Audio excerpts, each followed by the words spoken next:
Up for the second semi-final of the men's 400 metres. We know that Sibandra of Botswana and the American Montgomery are through from the first. Well, there the figure of Edwin Ngiti of Kenya. Only fourth in his heat in 47.11. He's a 46.7 performer at his best in Kenyan.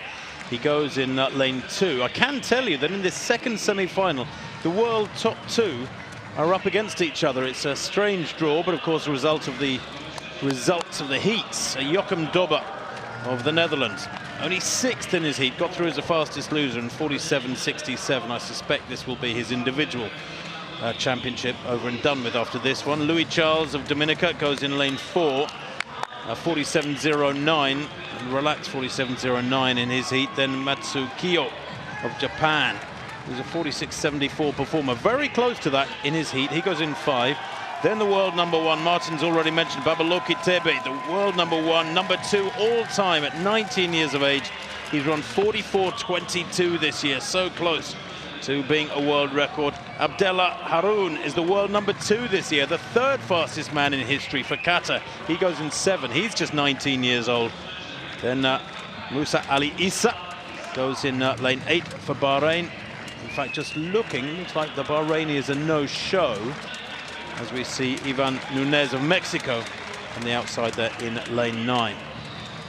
But how strange that the top 2 on the world rankings, Thebe of Botswana and the Qatari Haroun, are drawn beside each other in that order. Thebe in 6, Haroun in lane 7. Only the top 2 go right. Can you imagine being one of the other 6 performers in this race and seeing that draw for this semi-final? Goodness me. Because Thebe and Haroun are the only 2 athletes in the world this year under 45 seconds.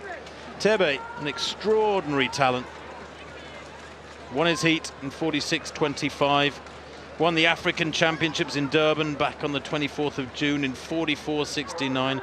That 44.22, the world junior fastest time this year. An African junior record came at Gaborone on the 21st of May. Championships, and this is his first season as a 400-meter runner. He's better known as a 200-meter man. Ran 20.56 at altitude last year, 20.21 this year. And for a man of just 19 years old, that's mighty fast. So the second semi-final of the men's 400 meters then. The world number 1, the second fastest in history, Baboloki Thebe of Botswana there, goes in lane 6. Haroun, outside him of Qatar, is the third fastest in history at under 400 meters.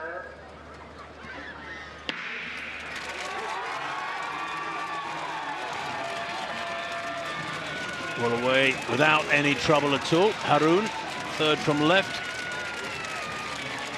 Haroun actually second to left, excuse me. It's Thebe in the black, who's third from left there in lane 6.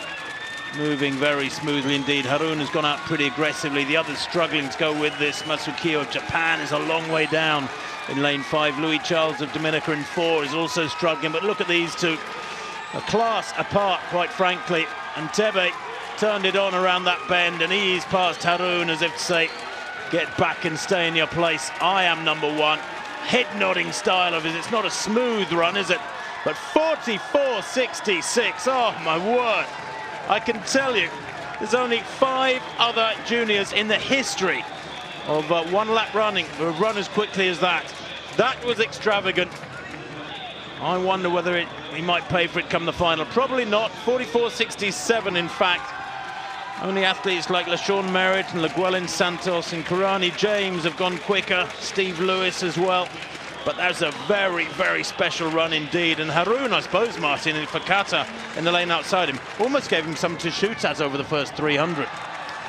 Yes, it's quite a stunning performance. Consider these gentlemen are both teenagers, and he is cruising to sub 45 seconds. Absolutely cruising. He's making very good athletes look rather ordinary. Well, that winning time, very impressive indeed. 44.67 in a semi-final.